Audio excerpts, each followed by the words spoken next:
구독, 좋아요, 알림 설정. 이변은 없었습니다. 한명숙 전 총리의 모해 위증 교사 혐의에 대해서 대검 학대의 결과 종전과 마찬가지로 불기소 처분을 내렸는데요. 교사 혐의를 입증하기 어렵다. 뭐 그런 이유입니다.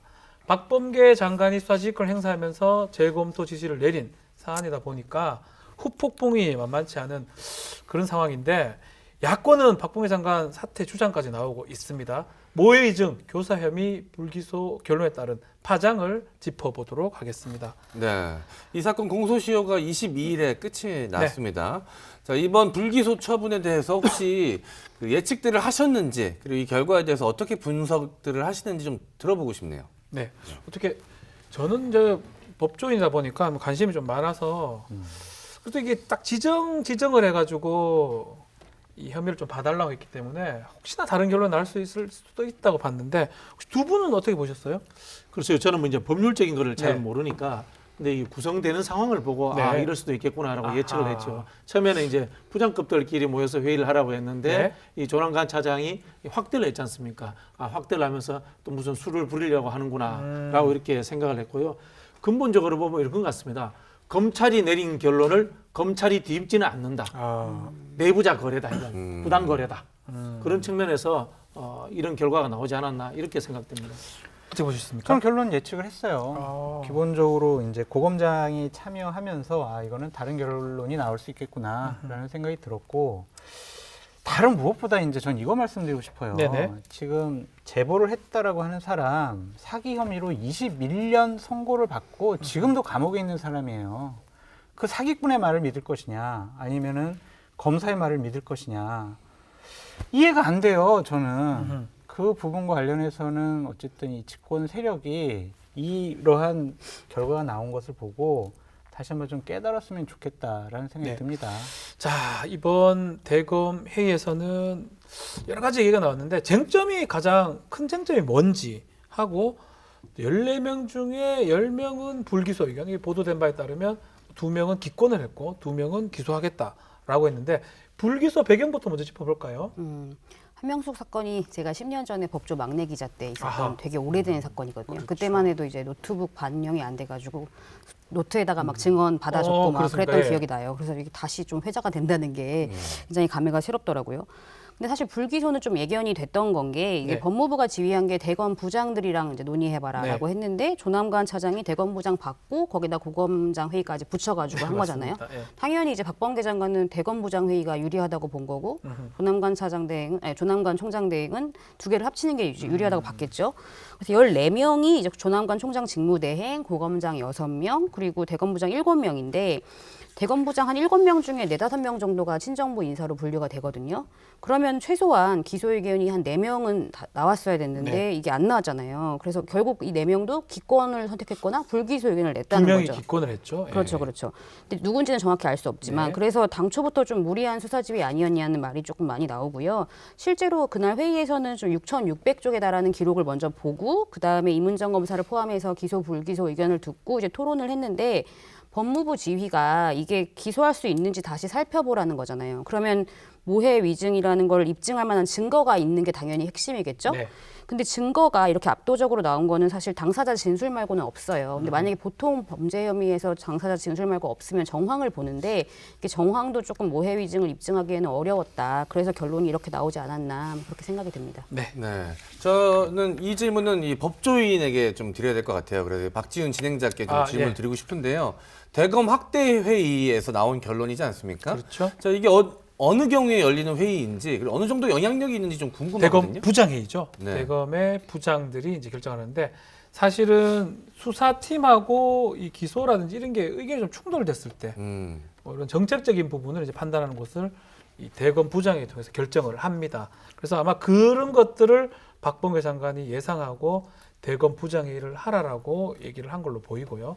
이 대검 부장단들은 일반적으로 뭐 예컨대 강력 반부패 강력부가 있다면 그 사람은 반부패 강력부를 총괄하기도 하지만 또 그거에서 책임자이기도 하기 때문에 수사도 판단할 수가 있거든요. 그래서 그거를 하라고 했는데 지금 다 얘기한 것처럼 좀 학대 회의가 돼버려서 고검장까지 다 네. 오는 바람에 또 이 기명으로 지금 투표를 했다고 합니다. 그러다 보니까 기권까지 발생한 게 아닌가 생각이 좀 듭니다. 네.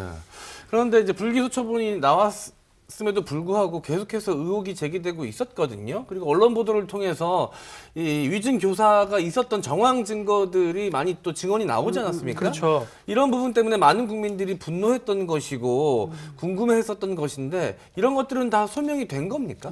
그러니까 의혹이 크게 두 개 같아요. 하나는 한명숙 전 총리 억울한 거 아니냐. 이 부분이 있고 하나는 검찰 수사에 문제 있었던 거 아니냐. 모해 위증 혹은 모해 위증 교사가 있었던 거 아니냐. 이건데 첫 번째 한명숙 전 총리가 억울한 거 아니냐. 이런 생각 가진 분들이 좀 많은데 이거는 사실 대법원 전원 합의체에서 이번에 모해 위증 진술 관계없이 한 전 총리가 3억 원을 받았다는 거는 사실 입증이 된 거거든요. 그때 당시에 한만호 한신건영 대표가 발행한 1억 원짜리 수표를 그 한명숙 총리의 여동생 전세금으로 사용된 게 증거로 나왔고요. 그리고 비서가 2억 원 받았다가 나중에 돌려준 것도 다른 증거로도 이미 입증이 됐습니다. 근데 이제 문제는 검찰 수사에 문제가 있었던 거 아니냐 이런 의심을 할 수밖에 없는 게요. 검찰이 이미 거짓 해명을 했어요. 네. 그 재소자 모른다고 했는데 그 재소자가 검찰 조사를 받기 위해서 출정한 기록이 나왔고요. 그리고 검찰 조사를 하긴 했는데 조서가 안 나온 뭐 이런 앞뒤 안 맞는 상황들이 있었기 때문에 이번에 합동 감찰 과정에서 만약에 뭐 관행이란 이름으로 했던 뭐 재소자 회유 압박 이런 게 밝혀질 수도 있고 아니면 뭐 인권 침해를 했다 아니면 재소자를 뭐 정보원으로 활용했다 이런 게 나온다면 사실 지금 검찰 개혁 계속 진행되는 상황이잖아요. 그래서 검찰 개혁을 조금 거부하기는 검찰로서도 명분이 없다 이렇게 아마 의혹이 해결될 것 같고요. 네. 마지막으로 그 박범계 장관 수사지휘권 관련해서는 조금 말이 나올 것 같은 게 이게 좀 이례적으로 이번 정부에만 3번째로 수사지휘권을 발동을 한 거거든요. 그래서 약간 위험 부담을 갖고 했는데 박범계 장관이 조금 뭐 기소를 해라 이런 것도 아니고 기소할 수 있는지 검토해봐라 이런 식으로 조금 책임을 회피하려고 한다는 비판이 나올 수밖에 없었고 그리고 박범계 장관이 이번에 조금 사진이 많이 회자된 게 그 한명숙 총리가 2015년도에 구치소에 수감될 때 바로 옆에 있는 사진이 이번에 좀 많이 회자가 됐거든요. 그래서 정치인 장관으로서 조금 정치적 결정한 거 아니냐 이런 얘기도 나올 수밖에 없을 것 같습니다. 네.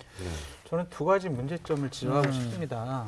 우리나라 형사소송 체계가 재소자가 의혹을 제기하면 대법원의 판결 나온 것까지도 바꿀 수 있나?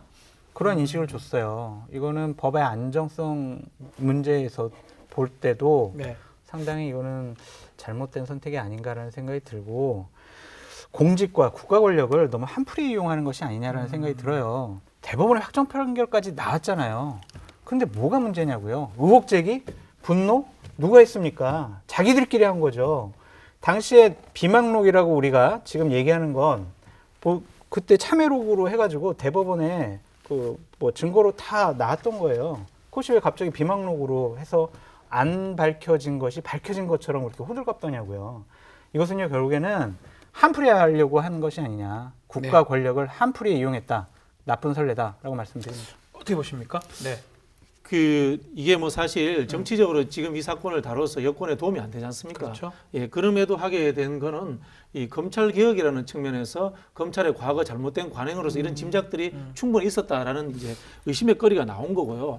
사실 이제 징벌 제도라는 것은 우리 민주주의하고는 좀 다릅니다. 네. 민주주의라는 것은 50% 넘으면 그만이에요. 근데 징벌 제도는 단 1% 의혹이 있더라도 사람의 신상에 관련된 징벌을 받았기 때문에 완벽하게 의혹을 해소해야 되는 거거든요.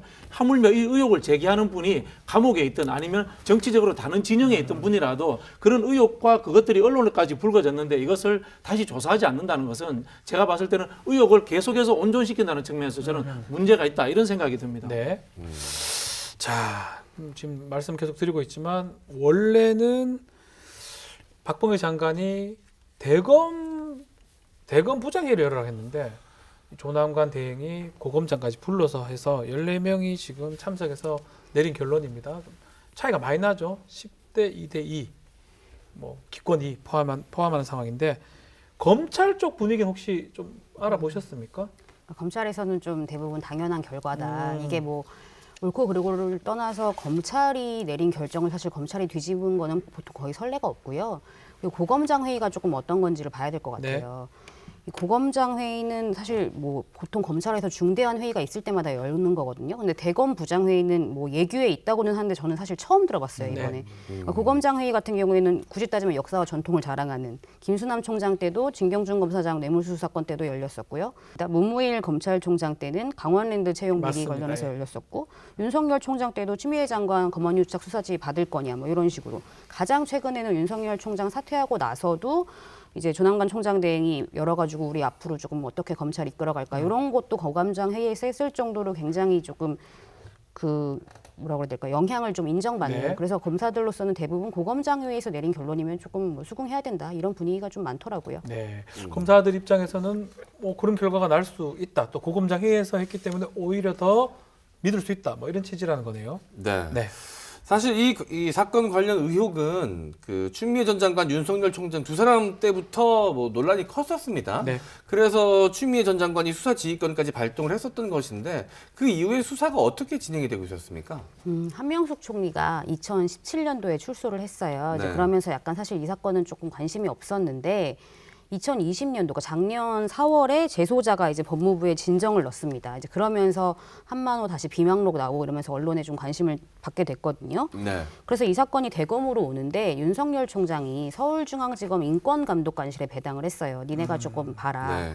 근데 이제 여기서 추미애 장관이 다시 등판을 합니다. 그래서 네. 이제 뭐 추미애와 윤석열 갈등이 너무 많아서 잊으셨겠지만 작년에 6월에 추미애 장관이 이거 서울중앙지검 에서 하지 말고 대검 감찰관실에서 다시 가져와서 해 이렇게 해서 이제 보다가 네. 올 초에 임은정 검사가 이제 대검 감찰 연구관인데요. 이분이 이제 수사권을 가지면서 네. 보니까 이거 기소해야 돼요라고 이제 의견을 내죠. 근데 대검 지휘부에서 아니야 무혐의 이렇게 해서 이제 해결이 돼요.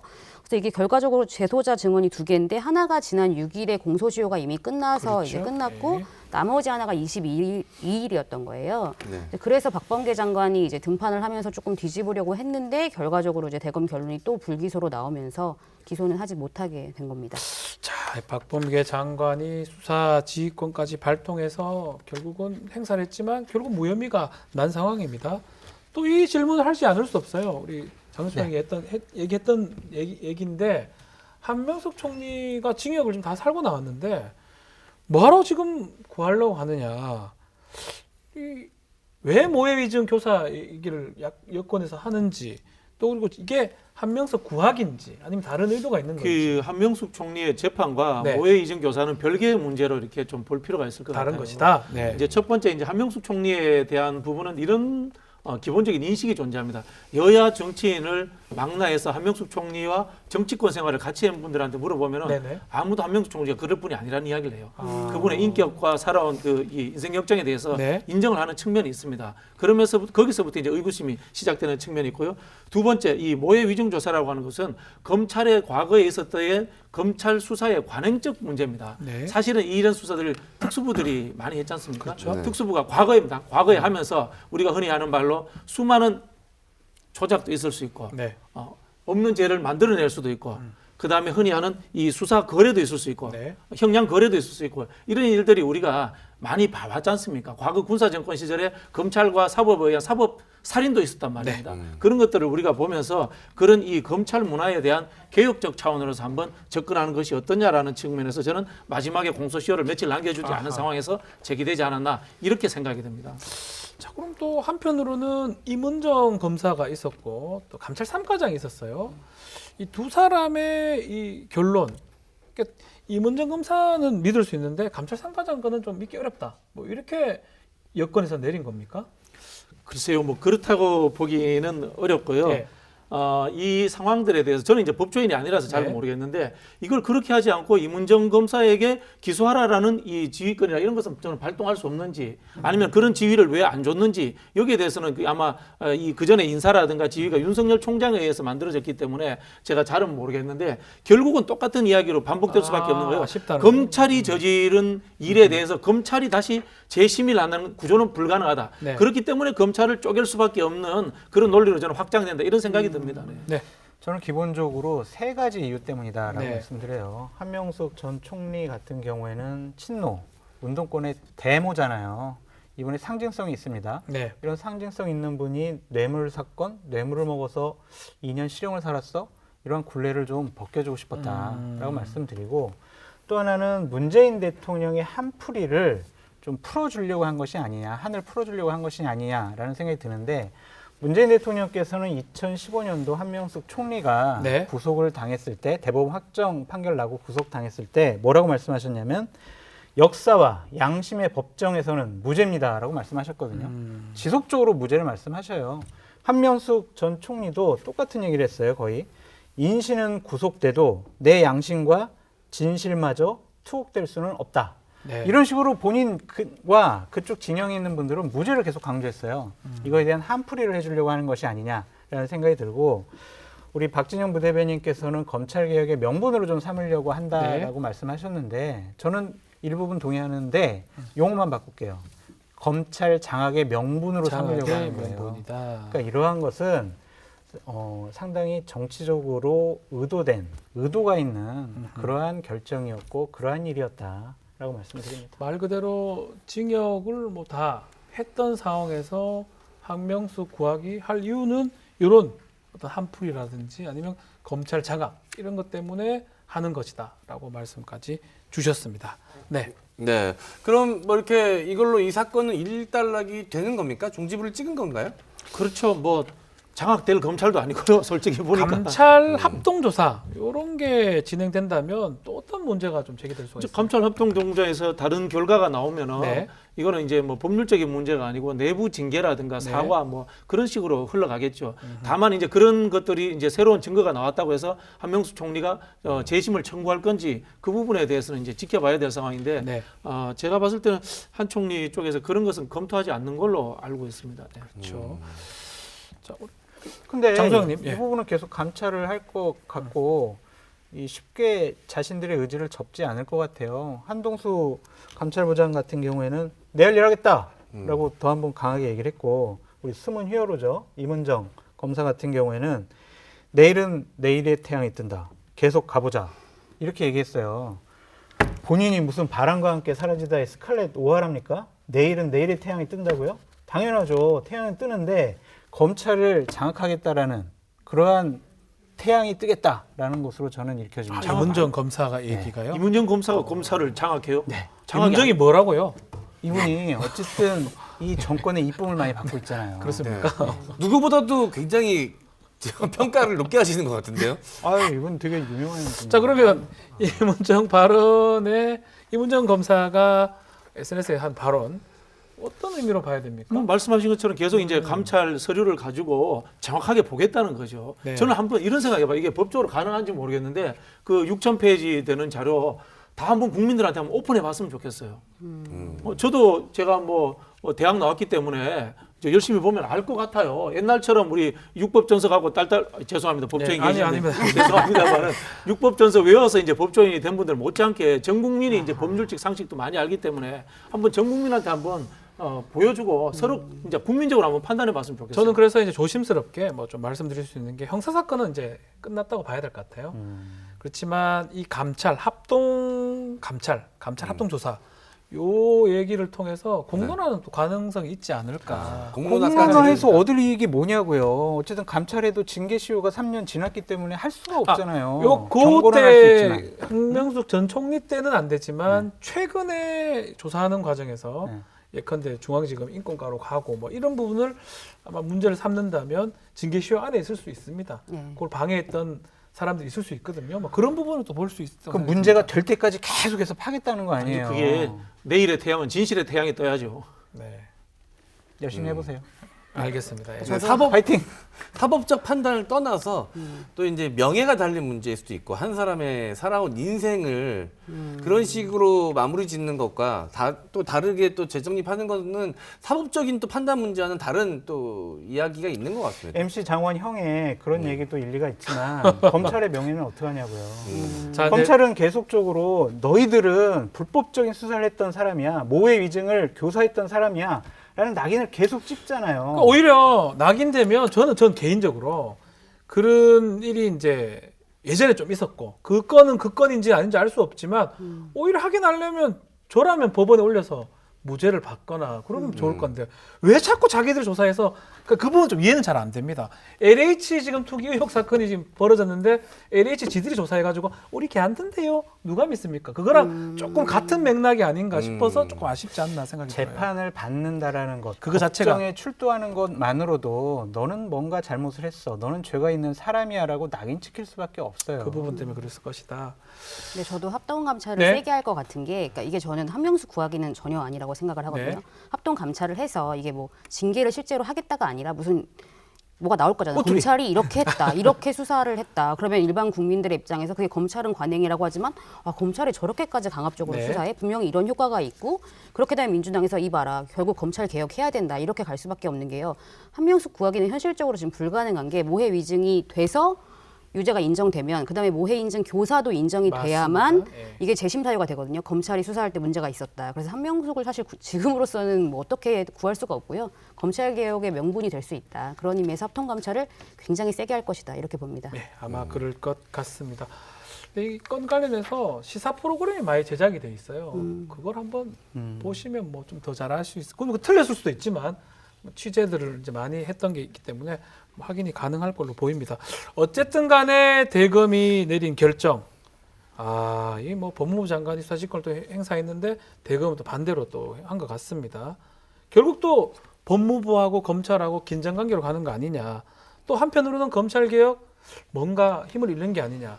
또 한편으로는 말씀하신 대로 검찰 장악 뭐 하는 게 아니냐. 여러 가지 얘기가 나오고 있는데 우리 부 대변인님 어떻게 보십니까? 검찰 장악이 안 되지 않습니까? 된다고 지금 하니까. 완벽하게 지금 대한민국 검찰은 독립되어 있고요. 그 독립된 상태에서 아직도 신성불가침의 특권을 누리고 있는 상황이지 않습니까? 얘가 예를 들어볼게요. 김학의 차관 건 한번 예를 들어볼게요. 김학의 차관이 그냥 그럼 외국으로 출국하게 놔둬야 됩니까? 막았잖아요, 그죠? 놔두라고 하잖아요. 아니 그 절차를 가지고 문제를 삼은 거잖아요. 이 절차 이게 제가 아니요. 잠깐 예 말씀하세요. 나가 언제 놔두라고 그랬어요? 아니 장상통이 아니고 제가 좀 말씀했습니다. 검찰 입장 예를 들면 그런 거지 않습니까? 예. 못 나가게 막은 절차에 문제가 있었다고 하는 거지 않습니까? 예, 예. 똑같은 거예요. 이 한명숙 총리 건에 대해서 이 모해 위증도 절차적으로 문제가 있는지라고 똑같이 들여다보자고 하는 거지 않습니까? 네. 똑같은 기준과 잣대로서 적용이 돼야죠. 근데 그 나쁜 사람, 잘못한 사람을 잡을 때도 네. 법을 지켜가면서 해야죠. 그것을 강조하는 인권 검찰로 거듭나라고 한 게 이 정권의 분들이 법무부 장관 분들, 집권 세력에서 계속 그렇게 얘기했잖아요. 네. 김학의는 나쁜 사람이니까 서류를 위조해서라도 출국을 금지시켜야 된다라는 논리는 지금까지 검찰 개혁의 제 논리였는데. 명분과는 좀 달라요. 그래서 잣대는 항상 누구에게나 언제나 일정해야 된다라고 말씀드리고 그러니까 싶습니다. 모해 위증에 의혹이 이것도 있으니까 하는 게 좋다는 감옥까지 찾아가고 했으니까 네. 이것도 정확하게 들여다봐야 된다는 거죠. 약간 돌림 노래 같으네요. 네. 지금 뭐 서로 똑같은 얘기를 반복해서 하는 것 같습니다. 어쨌든 간에 검찰 개혁 참 쉽지는 않은 것 같습니다. 예, 그거는 뭐 또 말씀처럼 정말 센 것 같기도 하고 또 한편으로는 여당에서 막 하는 것처럼 보이긴 한데 어쨌든 간에 그런 부분을 좀 지켜봐야 될 것 같고요. 요 얘기만 좀 해보죠. 결국 검찰개혁의 핵심 인사는 다음 총장이 아닌가 생각도 들거든요. 네. 뭐 여러 가지 언론에는 4분 정도 거론이 돼요. 뭐 조남관, 이성윤, 한동수, 김호수 예전 법무부 차관까지 거론이 되고 있는데 또 딴 사람도 될 것 같아요. 어디 또 딴 거론되는 사람 또 있나요? 확실한 거는 이번 모해 위증 사건으로 조남관 총장 대행은 후보군에서 좀 빠질 것 나간 같고요. 겁니까? 그러니까 그 답정너라는 말이 있잖아요. 윤석열 총장 때 답정너였거든요. 네. 윤석열이 원래 총장이다. 네. 그래서 이제 그때 당시에 되게 이례적으로 고검장도 건너뛰고 5기수 건너뛰고 윤석열 총장이 됐단 말이에요. 네. 그래서 이번에 사실 답정너는 이성윤 지검장이거든요.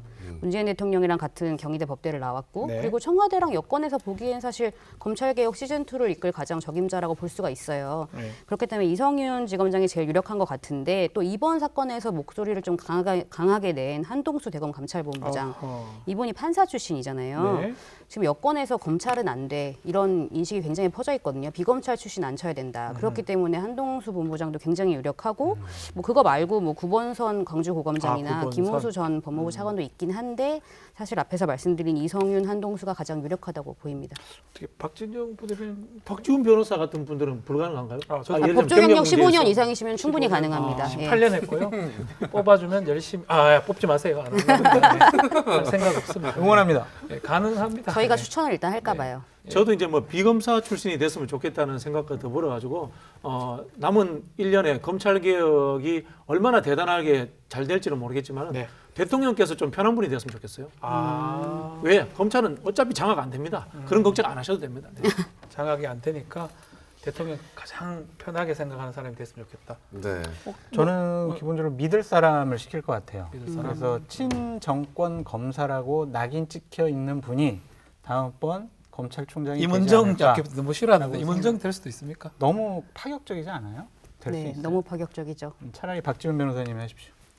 제가 정말 파격적이죠. 말도 안 되는 거. 근데 제가 한 가지 더 말씀드리고 싶은 거는 뭐냐면은 다음번 검찰총장 되실 분들 네. 후배 부끄러운 줄 알아라 말씀드리고 싶어요. 아, 검찰 장악에 본인이 도구로 허수아비로 이용당하는 것에 대해서 영혼을 팔아먹는 행위가 될 수도 있다라는 비판을 마음속에 가다듬고 그러한 검찰총장이라는 자리에 욕심이 있으시면 제대로 검찰개혁하는 데 앞장서야지 정권 편에 쓰겠다. 정권을 향한 수사를 못하게 하겠다. 검찰을 장악하는 데 내가 도구로 사용되겠다. 이러한 생각하지 않으셨으면 좋겠다라는 생각이 듭니다. 이 틀은 좀 다른 것 같아요. 우리 박지원 부대변인이 말하는 검찰 개혁하고 우리 이제 장성수 소장이 말하는 검찰 개혁이 조금은 다른 것 같아요. 네. 이게 현 정부를 수사할 수 있냐, 뭐 이렇게 멀리를 보느냐, 뭐 그거는 뭐 사실은 계속 얘기해도 네. 평행선이 될 것 같고요. 장원 씨도 한번 네. 얘기 들어볼까요? 글쎄요, 뭐 한동수 부장판사, 근데 저기 판사 출신이기 때문에 네. 검사 출신이 아닌 사람이 검찰총장이 된다는 거에 대한 약간 그렇죠. 좀 걱정이 있을 것 같고요. 결국은 이성윤이 되지 않을까라는 생각을 저는 뭐 개인적으로 파격적으로 뭐 여성이나 뭐 이렇게 그럼 안 되나요? 알겠습니다. 법조 출입 기자는 경력으로 인정 안 해주나요? 전혀 되지 않습니다. 자격증이 없습니다. 해봅니다. 법조 15년 정도 경력이 법을 있어야 바꿔요. 지금 가능합니다. 여당 뭐든지 바꿀 수 있잖아요. 검찰청법 바꿔요. 네? 그래서 15년 제가 국회의원이 됐으면 앞장서서 바꿀 건데 이런. 네. 자, 음. 끝나지 않을 듯한 계속 검찰 개혁 얘기는 계속적으로 얘기가 아마 될 것 같다는 생각이 듭니다. 자, 한명수 전 총리 모의 이증 사건에 대한 수사 지휘권 행사 요 합동 감찰로 결과가 난 만큼 그 부분도 국민들이 뭐 지켜보지 않을까 생각이 듭니다. 뉴스 코멘터리 막점 맞고 여기서 마치고요. 저희는 다음 주에 더 잘 준비해서 다시 오겠습니다. 감사합니다. 목요일 밤 11시 뉴스 코멘터리 막점 맞고 많은 시청 바랍니다. OBS